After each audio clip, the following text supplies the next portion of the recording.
So, what's good, people? Welcome back to another episode of London Boy Podcast. I'm back with Joaquim. Joaquim, how are you, man? I'm good. And yourself, Vincenzo? Yeah, I'm great, man. Well, how's it? How long has it been since we recorded? Was it 4 months ago? I think it's been quite a while, isn't Yeah, it, since the yeah, last video? So, yeah, it's good to be back on the show again. yeah, man. So, tell people a little bit about yourself. Obviously, not too long. Yeah, I'm going to keep it short. So, yeah, Yeah. my name is Joaquim. So, I work in basically HR at DWP. So, Mhm. my role sort of basically involves like workforce planning and recruitment, Mhm. which is quite a challenging task in DWP because there's over 100,000 workers there all Wow, across the country. it's crazy. So, and I've been doing my sort of job for 6 years, so I've got quite a wealth of experience under my belt. Quite a So wealth yeah, of experience. yeah, You got a lot of yeah, experience. pretty Yeah. much. But yeah, I'll keep it short. So if anyone's interested in like knowing my sort of full history, yeah, check out the previous financial part two videos and it. Yeah, so that one's called Financial Freedom Part 2, starting from scratch. And I'm glad you mentioned your role. Like, basically, your role is basically HR and recruitment, right? Yeah, pretty much. So you're the perfect candidate for this podcast because Yeah, so you like the way I I tied it in. So yeah, the reason why is because today we're going to do Financial Freedom Part 3 in the grind. yeah, And so let me just introduce it. The reason why I call it in the grind is because obviously on Financial Freedom Part 1 we defined it. I spoke about different examples, what it's about. Then in number 2, starting from scratch, we basically gave them the blueprint, yeah. and we spoke about the 4 different levels of financial freedom, which I'm going to include the link, the 5-minute snippet. So do you remember the 4 levels? Yeah, I remember the four levels. So the level one is basically living off the government. Mm-hmm. Level two is basically the grind, getting a job, Yeah. building your savings, getting your experience. So you have everything you need to move to level three. Level three is basically when you're mortgage free, So and then basically, building your you have assets, right? building your assets, having at least multiple sources of income, Uh huh. at least at a small scale. And Yeah. then your level four is your luxuries, which is So having basically being a multiple assets and millionaire. multiple income is level Yeah, 4. so basically being a millionaire or a billionaire. Is level So 4. yeah, Yeah. But yeah, today, we're going to speak about level 2, which is being in the grind, working. And yeah, the reason why is because, like, yeah, we can all speak about financial freedom, investing, living well. The thing is, yeah, the what people miss out is that you've got if you don't come from a rich family, you've got to get a job and grind for at least a couple of years before you can yeah, get that money, you know? yeah, man. Yeah, to basically get the saving and the experience and the network to move to level three, isn't it? Yeah, man, it's the harsh reality. As much as you hate working, realistically, who really likes working, man, at the 9 to 5? I mean, yeah, I mean, people are basically forced to do it, like to have a good living, isn't it? Yeah, man, no one likes working a 9 to 5, but if you want to become successful, you have to do it, you know? Yeah, pretty much. So the best you can do is basically get a job that you're basically enjoying, and that basically give your grind a purpose, isn't it? So yeah, Exactly. at least it gives you some motivation to get up and go to work, isn't it? 100%. And yeah, to tie into being in the grind, people say, you know, yeah, just get a job. But it's really not that easy. So we're gonna go into like the fundamentals of actually getting a job and the process. Yeah, pretty much, and all the barriers that are sort of in place, isn't it, in Yeah, terms of getting a job? Because yeah, it's depending on who you are. Like getting a job is quite a different experience, isn't it? exactly. And for someone that's worked in that sort of industry, that sort of role for the last 6 years, what can you tell me about the recruitment process and how difficult, easy it is to get a job? So for me, I think there are three main factors. The Yep. first factor is going to be experience. So Mhm. basically, how much knowledge you have in the industry you're trying to get a job in. Yep. Second would be skills. So how Mhm. good your communication skills are, how good your written skills are, how you're good at managing stakeholders, any technical knowledge you have, like in terms of IT, finance, and stuff like that. So Mhm. that's the second point. And the third point, which is quite controversial, is probably who you are as a person. As a So, person. yeah, so just to elaborate, so I mean, there's been quite a lot of social studies done on this Yeah. where identical CVs have been sent to like different firms. Mm-hmm. And the only difference between those two CVs were the type of names on them.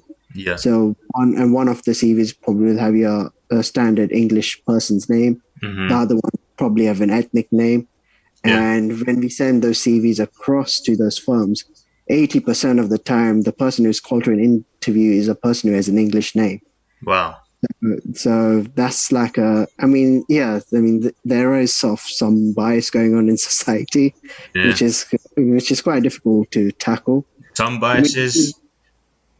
I mean, it's Yeah. not race. Yeah. I mean, it's not racism, but I Yeah. reckon it's like unconscious bias, Yeah. and Yeah. because I mean, because the people who sit on the vacancy sort of panels, they tend to be most likely be English, Mm. and the type of and who they choose to call to interview will depend basically on the name, isn't it? When the two CVs are identical, On a so person's they name. Yeah. either would likely to choose a familiar name that's they're sort of familiar with, or they probably had a bad experience with an ethnic person.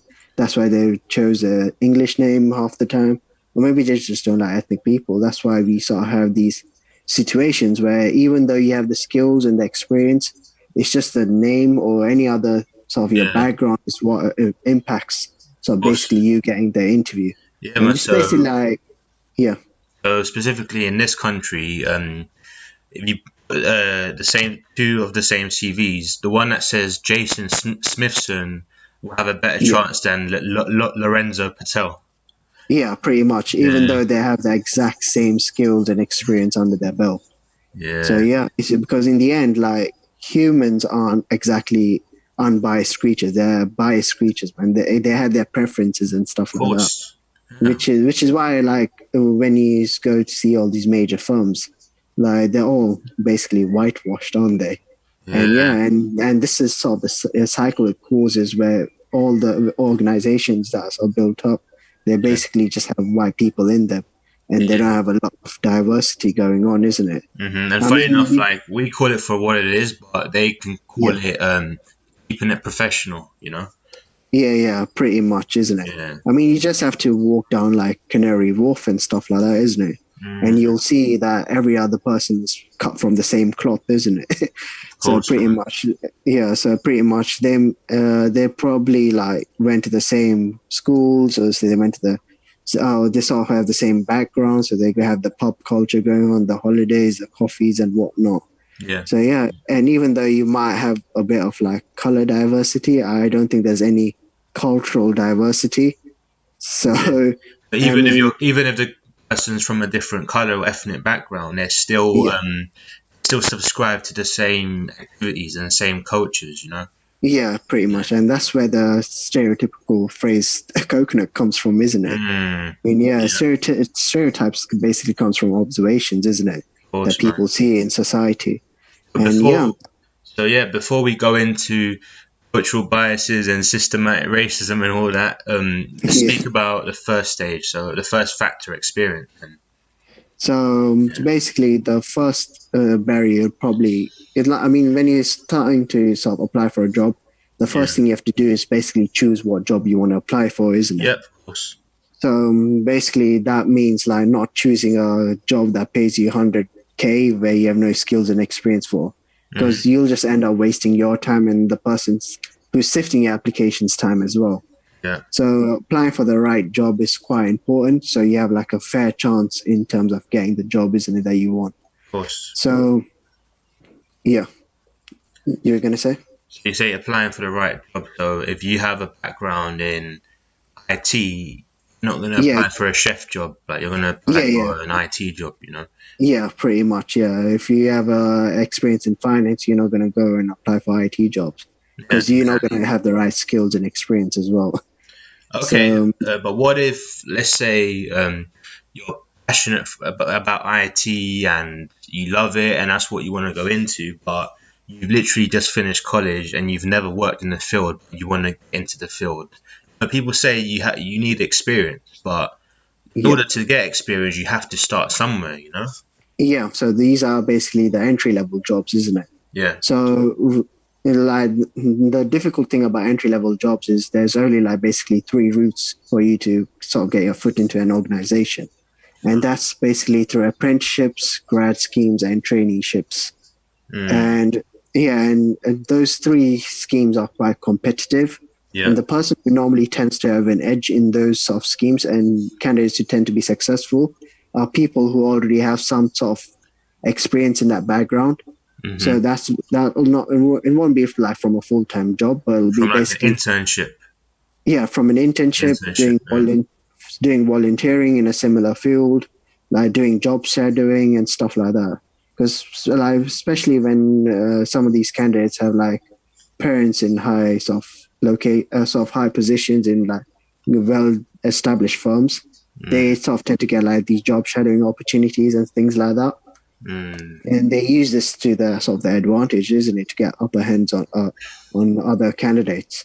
So these things are like quite important if you want to sort of get the edge over other people in those sort of type of fields. But the also, thing you should probably keep in mind is not everyone gets the job that they want, exactly. and that shouldn't sort of discourage you as well, Mm, because I mean I didn't get the job I want as well because I sort of was aiming for project management, yeah. and then I ended up in HR. Mm, But I mean, and I spent like 6 years now in HR, and yeah, even though I didn't want this job, I sort of enjoyed it as well, isn't it? And I yeah. got tons of experience. Now you've got a wealth of experience, and now when Yeah, it comes to applying for jobs in the future, you've got that level of leverage on your side. yeah, Yeah. yeah. I got the skills and I got the experience as well, and yeah, and recently I managed to yeah sort of get a job that I really liked, isn't it? Which is a program manager role. Base, which is quite good, isn't it? Which is basically a job I wanted. So you So I mean, eventually yeah, you wanted the job, but you didn't have the experience. You didn't have the know about. You yeah. humbled yourself and you started at an entry level, and then you built up the grind over the years and experience, and now you've got the job that you wanted. You know. Yeah, basically, because yeah, I mean, in my HR role, got the chance to do like projects and stuff like Mm, that. Even in your organization, you have the chance to do like job shadowing and stuff like that. yeah. And just the experience and this transferable skills that you build, can always carry that forward with you. So any job you do is never a waste of time. There's Yeah. always something you can take away from it and use it, yeah, basically for another job or Of another sort of course. career path that you have in mind. So yeah, yeah, just enjoy your detour, isn't it? And Most yeah, definitely. and changing jobs is never easy as well. Mm. Sometimes you have to be willing to take a pay cut as well. But yeah, just so do keep in mind the best thing you can do is get into the right field Of on your course, first man. try. And one hundred And it percent, makes things man. easier. But if not, just enjoy the detour and yeah, take your time, One isn't hundred it? percent, man. And I want to touch on more about experience a bit. So, Yeah, my situation over the last 2 years, coming out of uni as a law graduate, I struggled getting a law job for the same reason. Not enough experience, not enough experience. But my yeah, argument was, why the hell are you asking for experience when I'm a graduate? You know what I mean? You have to yeah, through the door to begin with, even on an entry level, just to get experience. You know what I'm saying? yeah, pretty much, isn't So, it? so because of that barrier, obviously I've made friends with one of my neighbors that lives next to me, and he was a director at a shipping firm, Yeah, and I was basically working for a shipping company doing sort of warehouse organizations and all sort of work. And it was like quite labor intensive as well, but I learned. So in terms of experience and stuff, I learned how an operation works, in a business. yeah, And yeah, I was on sort of the money I was on was decent. It was quite good. But then yeah, after when the pandemic first started, I was laid off for a few months. But then I had the opportunity to go back there. But I yeah, thought, you know what, I'm gonna go into something I like, which was property. And yes, I did start the property from an entry level, and yeah, so there was a massive pickup between what I was doing before to what I'm doing now. But yeah. because I care more about the experience and sort of job fulfillment, I chose to like start at the bottom on an entry level. Yeah, pretty much. Yeah. Yeah. Sometimes you have to take the pay cut for the experience in the career path, isn't Yeah, it? you have to But in sort the of long humble term, yourself. yeah.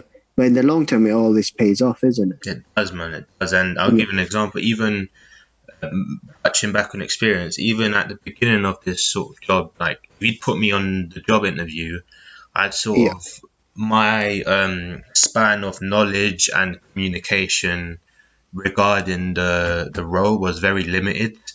yeah, I'd have very little to say, or I'd try and oversell myself, but you could tell it's semi BS. But yeah, now, if you put me in an interview, I know my role inside out, and because I've got the experience to the point where I'm good at what I do. I have yeah, you know what I'm saying. It comes out as confident, and people. I was talking about this in an episode about confidence. People trust and respect more someone that knows what he's doing yeah. rather than someone that doesn't know what he's doing. So in terms of experience in the job role, people are going to hire someone that knows what they're doing. You know.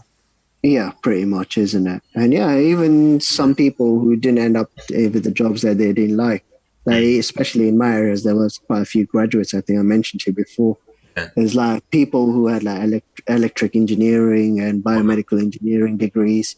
They that's ended up in crazy. HR, and then they said they loved the job, isn't it? And Exactly. they So decided to stay on and carry on with an office job rather than a sort of a physical lab based job, isn't it? sometimes it's not really.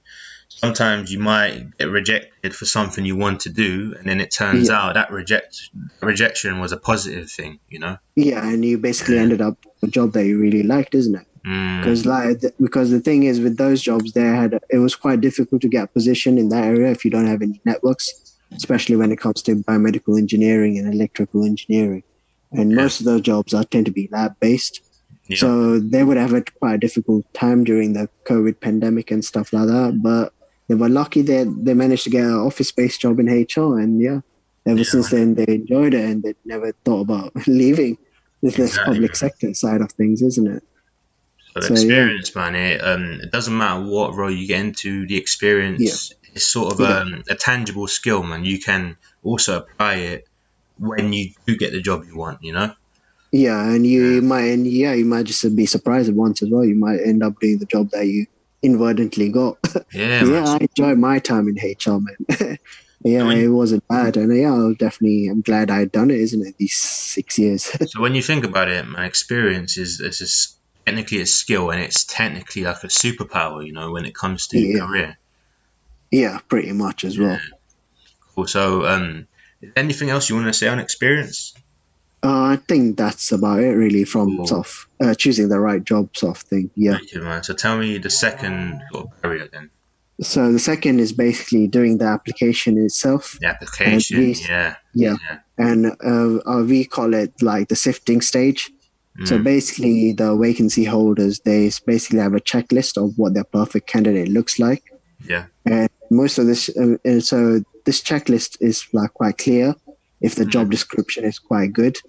yeah. So most of the sort of bullet points will be on the job description if it's like a quality job description, to be honest. Mm-hmm. But some organizations, especially private organizations, they don't tend to put a lot of effort into the job description, so it might be a bit, yeah, shady. But public sectors sort of have a tendency to do well, sort of like a quality job description, which basically shows you all the checklists that they want from a perfect candidate. Yeah. And basically, I mean, doing the application is like an art of like articulating how well you sort of meet those criteria, isn't it? So that's what And your writing skills, right? yeah, that's basically a writing skills. Yeah. And not only that, like you can't just say, "Oh, I got good organization skills." You actually have to like give examples as well, and that's I think the key thing that some of the people don't tend to do, like these candidates, and that sort of puts them on the back burner because your examples is what carries your basically skills. Mm, So, like, yeah, I mean, out of 100 candidates, 90 of them will probably say, yeah, they got good organizational skills. But the top 10 candidates, they'll say, like, how they they would sort of demonstrate what their good organizational skills is going to be like by sort of mm. applying it, giving examples. And Wow. that's what really helps to sort of stand out your application. And the one who sort of has the best example is normally tends to be called to the interview stage. So yeah, that's where experience comes in handy as well, isn't it? the more experience you have, the easier it is to give these soft types of examples Okay, so let me and just makes talk the about that description when you give examples and stuff. yeah Be honest, yeah. Out of the people that you sort of interview or people, the candidates that you look at, um, yeah. would you say that a lot of the examples aren't necessarily honest? There are. I mean, the thing is, you can never check whether the example is real or not. I mean, Mm, you can only sort of test. You can only verify what you read. yeah, So sometimes you can tell a candidate is making things up when the sort of examples don't add up. yeah, Because you can tell when something is fiction and when something is real. Because yeah, when something is real, they'll have more details, more steps in terms of what they did and how they did it. But fiction, it tends to sort of ramble on, and things seems to be quite vague. yeah. But the thing is, you can never verify what someone is writing. Of So course. yeah, but that's the thing. I mean, the interview process is not perfect. It Yeah, like doesn't 100% test someone's skills because mm, anyone can write anything and say anything at interview yeah. stage. Anyone can talk a good game, man. Yeah, pretty much. And the only time you can actually verify whether the person can do the job is when they start the job. When they're on When the it's job, yeah, yeah, and that's when it's too late, basically, isn't it? yeah, And yeah, yeah, that's when you have these candidates who have like 4 to 5 months of job history, isn't it? And they're changing jobs every other two, yeah, three man. months. All them people That's why where, that's why those tend to be like red flags to recruiters yeah, that these candidates there's something dodgy going on if they're not like all contractors and them stuff like people that in a span of a year they've had six different jobs, man. jobs. Yeah, and that raises red flags with us to be honest. So Mm, yeah, those are basically going to be your candidates who are good at writing and talking, but when it comes to doing the actual job, they're not the best. a whole different ball game, you know. Yeah, pretty much. So that's why the interview sort of process is not perfect, man. It has a lot of flaws in it. Not That's why, flaws. Man. the process is never fair.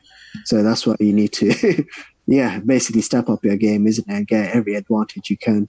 Right, but if your advice to somebody that wants their application to be accepted and Yeah. so improve their description, how what advice would you give them? So yeah, basically thoroughly study the job descriptions, look at Yeah, the key points that they're looking for, and make sure that whatever personal statement or CV they ask you to submit, make sure all those key points are sort of met and give like examples for each one yeah, to really yeah, make your application stand out. yeah. And after that, yeah, Because a friend gave me some advice that if you go for a job that's a complete different industry than the one you've been going for, you should yeah. tailor your CV to that job. Yeah, pretty Yeah, much, isn't it? yeah, Yeah. That's why you can't sort of copy paste like a single CV on every other job. mm, Because if you do that, you're never going to be called to an interview.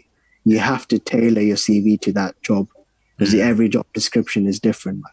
Yeah, yeah, and when it comes to those things, like especially in the private sector, I mm, mean, if you have like done all the steps which I just said, like reading the job description carefully, articulating it well, like in your CVs and personal statements, giving examples and stuff like that, and you still don't get interviews, there might be some discrimination by your names. I yeah, mean, I definitely encountered that before because, especially in the private sector, they don't tend to anonymize CVs. So they yeah, see your names and your personal details and stuff like that. And like I just mentioned like earlier, when they see sort of an ethnic name, the chances of you being called to an interview stage goes down quite drastically. wow, That's why my tip always is tends to be apply for a public sector job because they mm, tend to anonymize CVs. So they only call you to interview based on your experience. I mean, that's wow, just my personal experience. That's why I work in a public sector, to be honest, of because course. getting a job private sector is quite difficult with my sort of ethnic name, isn't it? Yeah, So man. yeah, So we spoke about the first barrier, experience. The second barrier, what did you call it? Description or discrimination by name. Oh, sorry, yeah, sifting. wait? So repeat the second one. Wait, what are you talking about So again? we're So talking yeah, about the three different barriers. So experience yeah, and, experience, skills, and who you are as a person. and skills, who you are as a person. So Yeah, yeah. So in terms of skills, then, so yeah. Even if you have the skills and experience, if yeah, who you are as a person, like basically being an ethnic person, or you have different color skin and all that sort of stuff, Like the thing is, people in this country value image over everything else. Mm. So if you don't meet their image standards, like it hurts your chances of employment. Because I feel like the ratio is like 33% each. So Yeah. 33% experience, 33% skills, and 33% is who you are. So Yeah. basically, sort of give you that 99%, or sort of round it to 100, I Yeah, but so guess. so talking about the third barrier, who you are as a person, you could say as well. You know, you've heard the phrase, "It's Yeah. what you know and who you know" as well. Yeah, pretty much as well. I mean, the thing is, like vacancy holders, man, they're human people. They're not machines. They Mm, have families and stuff like that. So, 100%. I mean, they will have some bias as well. So if they have like family members applying, they're gonna give them the hints and Preferential tricks. treatment. Yeah. And just tell them. And if they're sitting on the interview panel as well, they're likely to choose them over other people, isn't it? Mm, Like just to give you a sort of analogy, like if you ask me what my favorite video is on your channel, I'm going to say it's going to be my video, isn't it? yeah. Because I played a part in it What compared to the one that we did, the second financial freedom one that we've made. yeah, Yeah. yeah, yeah, pretty much, isn't it? Because yeah, that's my preference, isn't it? I had a Mm, hand in that, so I'm going to pick that video. Same goes with exactly. vacancy holders, man. They're going to choose the candidates that they like, isn't it? Their friends, their families. So yeah, Or somebody that's a that's from very a similar country or background to them. yeah, someone who has a similar culture to them as well, isn't it? Yeah. So yeah. That's why you tend to get these whitewashed or other type of certain type of organizations, isn't it? Yeah, So of yeah, so you have to be sort of aware of that, and yeah, course. just really come up with strategies on how to Yeah. overcome them, isn't And that reminds me, that I went 2 years ago. I went for an interview at a law firm, but it? Yeah, the law firm was run by an Italian person. yeah, So not like like some similar to myself, Italian family, born and raised in England or in London, yeah, and so that got me the interview. When I went for the interview, my acting skills were judged. My yeah, presentation was judged. So that was my flaw. yeah. That's what I was going to mention next in the interview part of the Yeah, process, isn't it? yeah. But yeah, But yeah, so definitely yeah, who you are as a person plays a major part, man. Major part. because people put a lot of value in company image, isn't it? So Mm. yeah, which I was planning on touching on the interview part of the stage. Well, but But yeah, let's talk more about who you are as a person as well. yeah, It's like, yeah, yeah, go on. I was gonna say I'll move on to the interview stage, and that's where I think who you are as a person is gonna come into play. I think Okay, let's so. talk Yeah, about the interview stage.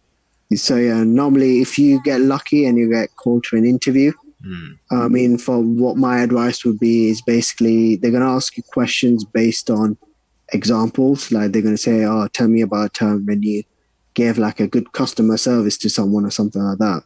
Yeah. My advice would be always go for the star approach.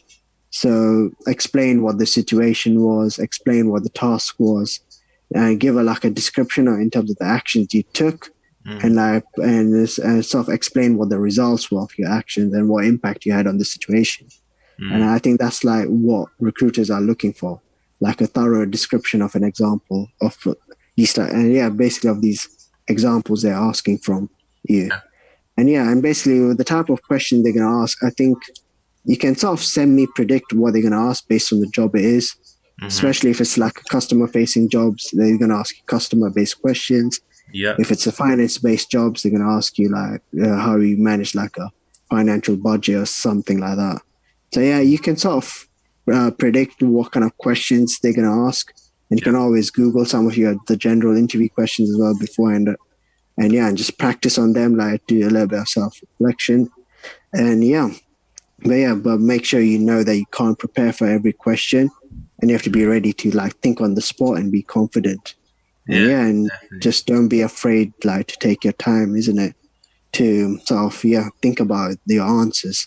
Because you don't have to like give your answer straight away. You can take a minute or two, like just to think about it, and just come up with a really good answer. Yeah, and I feel like experience helps a lot on that sort of Yeah, aspect.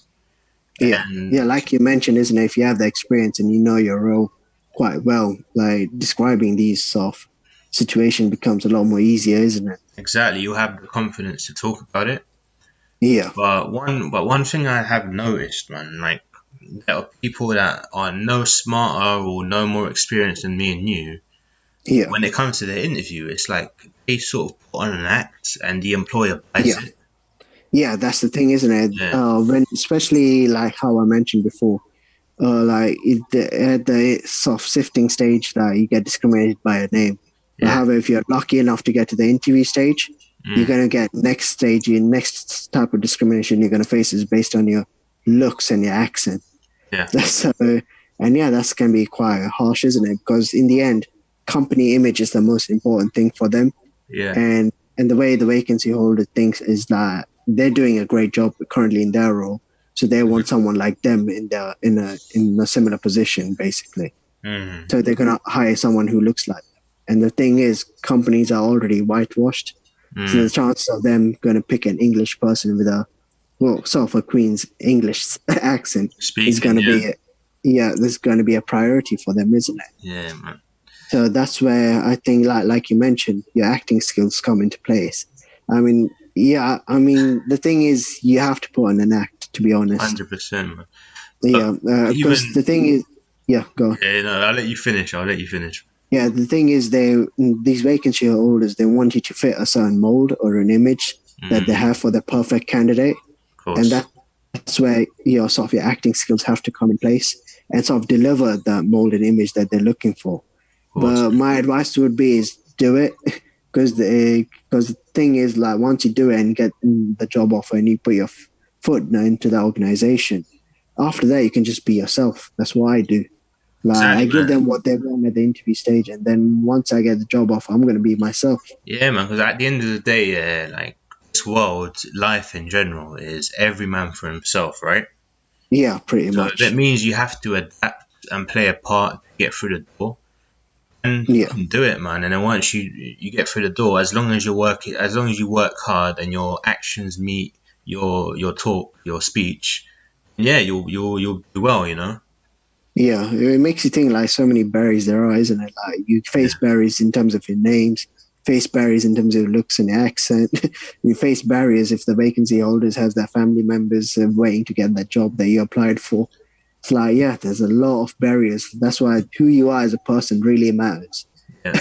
So Think even about it, if you have man. the experience and the skill, and if you're wondering why you're not getting the job, it's because who you are as a person. Yeah. It just doesn't add up. Because Mm-hmm. if you have all those three things, you're definitely going to land the job. But Of if course, you're man. having the skills and experience, but you're not who you are as a person doesn't match up to the required standards, and that's the reason why you're not getting the job. And I Yeah, think but that's what people don't that's realize. true, man. But think about it. I know it's a bias and it's discrimination, but think about it. If you owned a company, like Yeah, who would you rather have work for you? Like someone that speaks the Queen's English, like, oh, yes, I can do this properly, I can do that properly, or somebody that comes in and is like, yeah, bruv, I want to work your job and that, you know, you're gonna speak to the most like well-spoken professional person. yeah, pretty much. That's the thing, isn't it? I mean, you would want someone who speaks a clean English for a customer Yeah, yeah, service yeah. job, but you also want them to do the job properly. That's why like I've always been like an advocate for like a assessment based Mm, sort of selection process. of But the course, thing is, an interview and an application stage doesn't justify a person's actual skills it doesn't. or their graduations or how well they do in a job.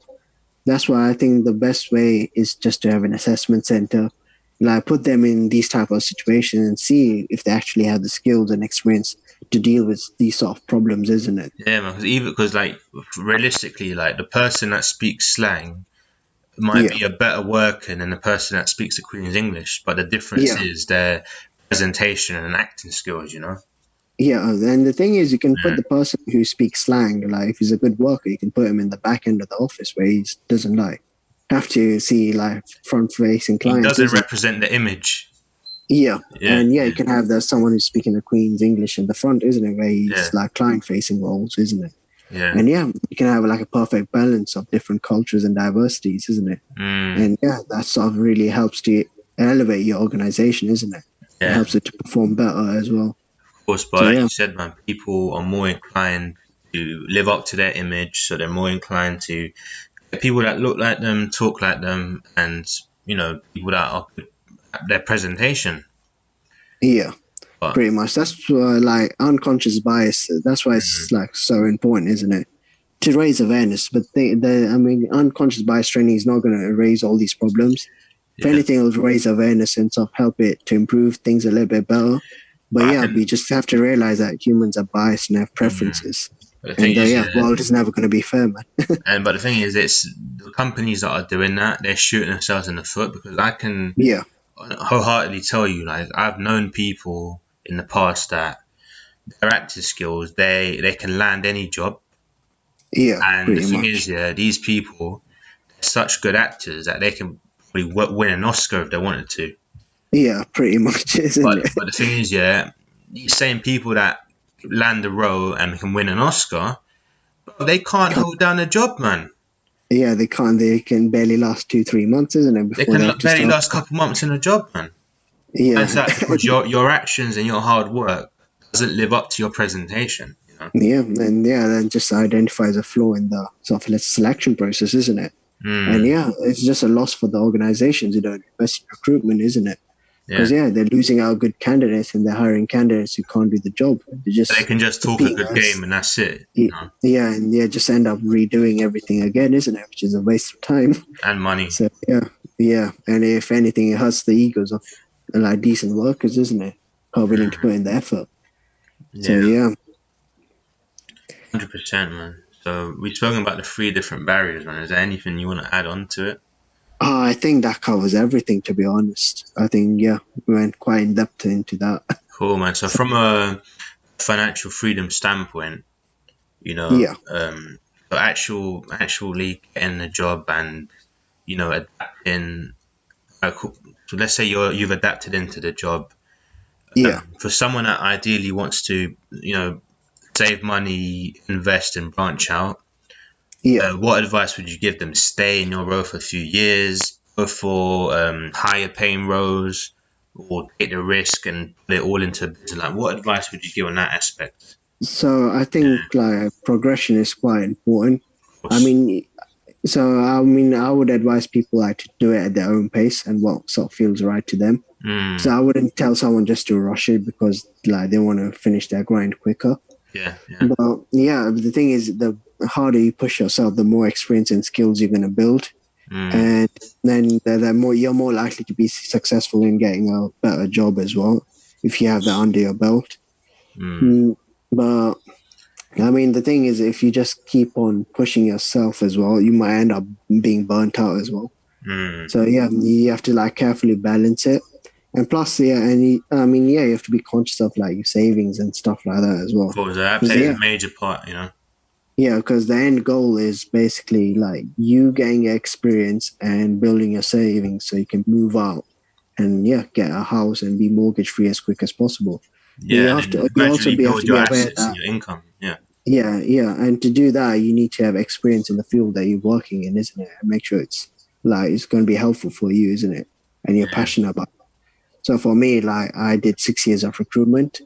So Mm, I'm going to sort of use that experience. Like, so when I branch out and be mortgage free, I'm going to use my experience to help other people get jobs and yeah, take a bit of commission money from that if they're yeah, successful. And yeah, that's going to be one source of income for me.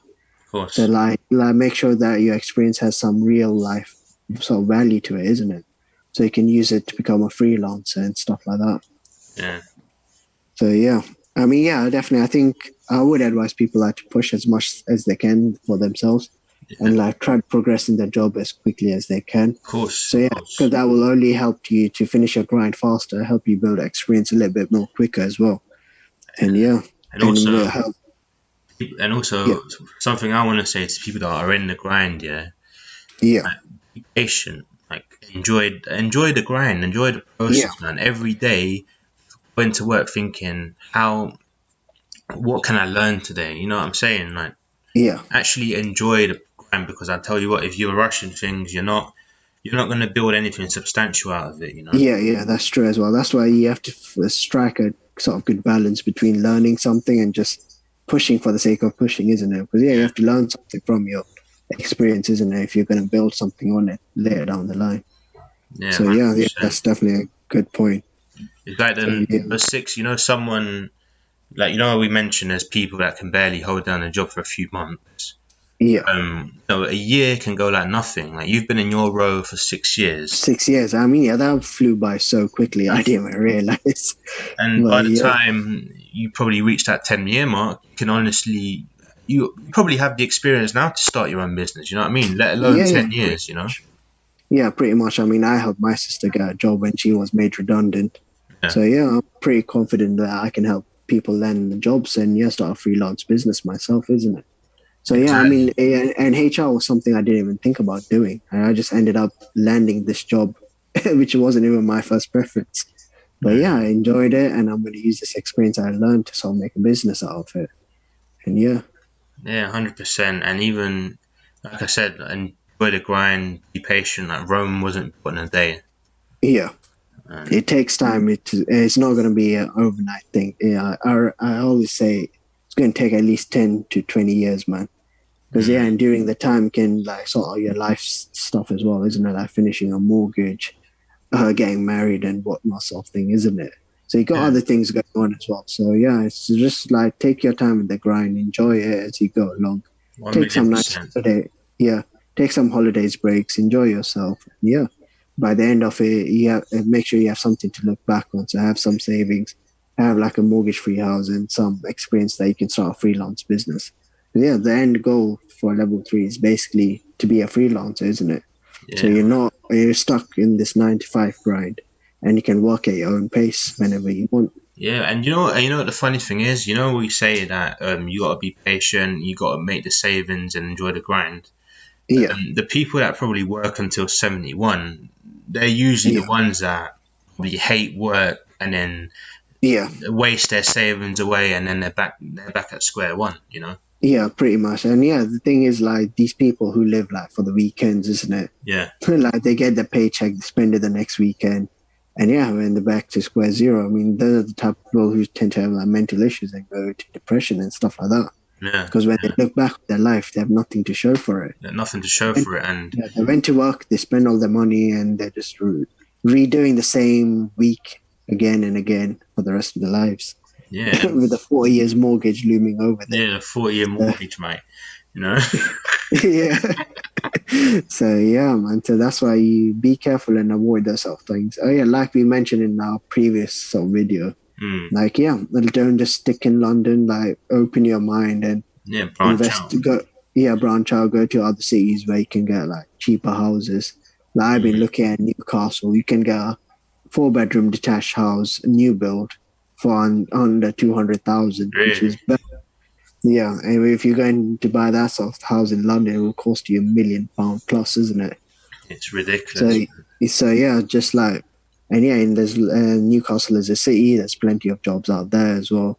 So yeah, Hmm. don't be obliged to just stay in London. Like, open your mind and like, yeah, branch out, isn't it? Like, you can work in the city, make your money or build your experience, but yeah, think about moving elsewhere as well, isn't it? To Yeah, get to the 100%. free status. Yeah, So yeah, and if you are sort of thinking, oh, I haven't got much time, I want to push myself, and create little hustles in the background. yeah, pretty much. And like, yeah, use whatever experience you have, like, to make a little bit of hustle. Like I mentioned, like I use my recruitment to help my sister sort of basically land her job because Mm, yeah, when she was made redundant, she got a fat redundancy package, but she still had to pay her bills moving forward, isn't it? But I yeah, helped her land a job within a month, so mm, didn't she didn't really feel like she was on a break, to be honest. And yeah, yeah, she gave me what 3 grand for it, and in the end, she had a nice soft job for life, basically, isn't it, within wow, government. So yeah, and she enjoying it. I mean, in the grand scheme of things, she probably 2 grand is basically 1 month's salary, but she has like a job, isn't it, that she can carry on with, or else she would have 100%. still been unemployed at the moment. So yeah, Yeah, I mean man, that's like an example of a hustle I'm doing at the moment. So it's yeah, so crazy. whatever business you're in, like for customer service or for photography or whatever it is, like make a hustle of it and have Mhm. like a side business coming in. If anything, it'll build your experience up, isn't it? Yeah, 1 million percent. So, in summary, how would you like to conclude? How would you like to Um, summarize everything? yeah, just watch out for the three factors when it comes to the grind. So that's your experience, your skills, and who you are as a person. I think is like quite, it's probably the most important one. Yeah. So even if you So have the experience and the skills, the reason you might not be getting a job is because who you are as a person. And yeah, just come up with strategies to overcome those barriers. yeah, So if you're exactly. being discriminated by your name, just go to apply to a public sector job where CVs are anonymized, getting Mm. discriminated at interview stage. Just put on an act, make sure your acting skills are on Speak the par. Queen's English. Yep, and fit the Yeah. mold that the vacancy holder is looking for, Yeah. and if you need, and you'll most likely get the job offer. And Mm. yeah, I mean, it's going to take a lot of tries. It's not going to happen in one go, because yeah, there's always odd circumstances like vacancy holder having families applying for those jobs and stuff like that. Or Mm. there's all like another candidate there. So yeah, it's not going to be your first try. So don't give up. So Yeah. yeah, it's going to take at least 2, 3 tries, but you will land a job if you follow those steps. Yeah, man. And yeah, So like something I want to say is like know what you want, know who yeah. you are, know the environment, and know how to adapt, and then just keep going and don't give up, and that's it. You Yeah, know. yeah, yeah, and yeah, just overcome those barriers, isn't it? Yeah, make sure you choose the right jobs as well. I just don't apply for a job because it pays more money than another job, Yeah. Are you and yeah, gonna be make sure, happy doing it? You know. yeah, and make sure you actually have the skills and experience, or else you're just wasting your time, isn't it? Mm-hmm. So One yeah, hundred percent. and when you're applying for jobs, make sure you just read the job description carefully. And yeah, make sure you hit the checklists, make sure you have all the skills and experience they're asking for, and make sure you actually have like real examples. Because how well you articulate those examples in the CVs and personal statements is what's going to decide whether they call you to an interview or not. Sure. So yeah, but be aware that who you are as a person plays a big role as well. So Mm. yeah, Yeah. I guess that's just about it. You know. yeah. Hopefully, people found that quite insightful. To at least put their 6 years of experience to good use, isn't it? Of course. Yeah. Of course. All right then. Thanks for coming on, Joe. And Yeah. yeah, thank you for tuning in. People, make sure you like and subscribe, and yeah, tune in for more. Peace Yeah. out.